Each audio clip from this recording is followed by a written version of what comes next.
crisis ka pang nalalaman? Kung pinanigihan mo sana, masasama ka ba sa mga na-layoff? Ha? Ha, Albert? Darling, hindi ko naman po kontrolado ang world economy. Relax ka lang. Sabihin mo, palpak ka na naman kasi. Alam mo naman problema ang kumpanya niyo, di ba? Sumasama ka pa sa mga union doon. Darling, alam mo naman, di ba? Ilang beses ko nang sinabi, pinagbintangan lang naman ako na nauna sa strike sa kumpanya na yon. At napatunayan namang nasama lang ako sa gulo. Biktima lang din ako dito. Napatunayan, di ba? Napatunayan nga, blacklisted ka pa rin. Buti nga nakabalik pa ako dito eh. Dapat magpasalamat ka pa nga. Dumidiskarte naman ako kahit papano. Punyeta ka, Obe. Diskarte? Diskarte ng mukha mo? Puro ka ganyan. Wala ka nun. Yun ang crisis mo. Eto na, gagawa na ko ng paraan. Huwag ka nang magalit, makakasama yan sa pagbubuntis mo. Teka! Rubberboat ba ang mga yun? Wait lang! Manong! Manong, sandali! Tulungan niyo kami! Ano po? Puno na ba kayo? Isa lang, Manong! Ang asawa ko buntis! Manong! Sige na! Parang awa na na! Hoy! Bumalik ka! Parang awa niyo na!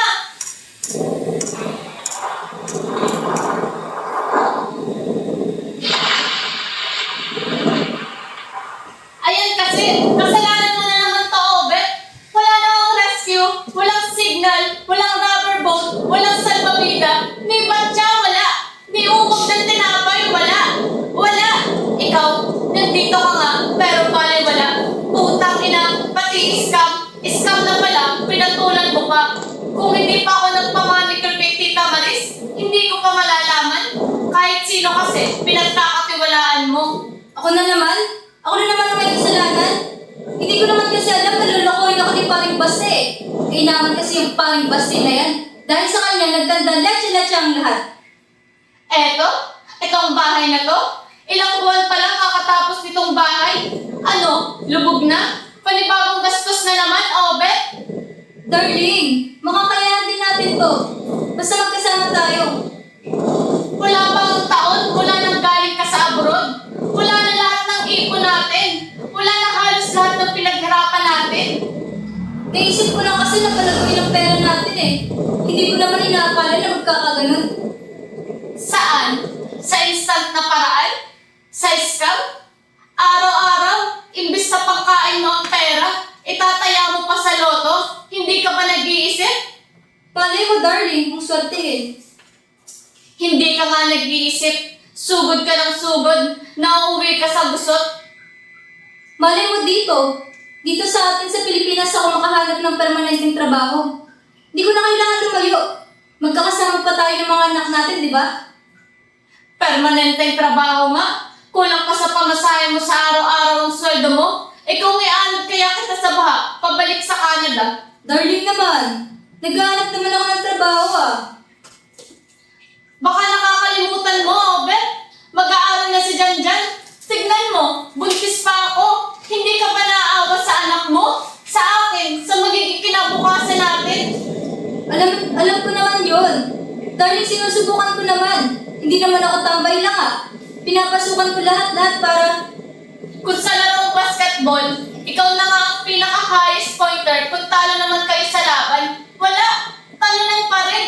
Ikaw, sinusubukan mo pa ka, palpak ka na naman, Obe. Talunan ka pa rin. Di naman habang buhay, ganito ang buhay natin.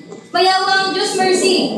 Eksaktamento. Dahil nakikita ko, mas marami pang kamalasan ang mangyayari sa buhay namin mag-iina dahil sa kapalpakan mo. Dahil wala kang ginawang tama. Dahil lahat ang gagawin mo, puro kapalpakan.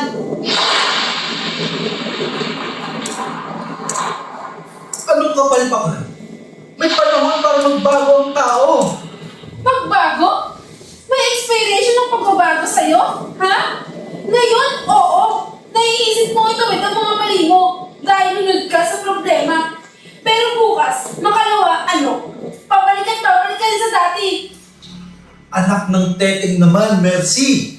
Bakit ba lahat ng ginagawa ko, minamali mo? Lahat ng desisyon ko, binabaluktot mo.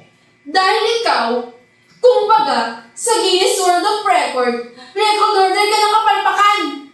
Anong record holder ng kapalpakan? O edi ikaw na mag-abroad. Aba, punyeta ka? Ikaw kaya magbuntis. Punyeta ka din. Ikaw kayang lumulab sa Poso Negro para lang may ekstrang pera. Lente ka? Ikaw kaya magugas ng puwet ng bata. Magpasuso, maglanggas ng tuli, mamatay sa nervyos tuwing magkukumpulsyon ng bata. Hays, ikaw na ang... Hoy! Magnanakaw! Aba hoy! Laptop ko yan! Laptop ko yun! Hoy! Laptop namin yan! Hoy! Bumalik ka dito! Tayo na yan! Hoy! Magnanakaw! Bumalik ka rito! Hoy! Hoy! Walang hiya ka! Ang kapal ng mukha mo! Hoy! Mga kapitbahay! Benji! Ninay! May magnanakaw! Yun! Tumatawid sa kable! Magnanakaw!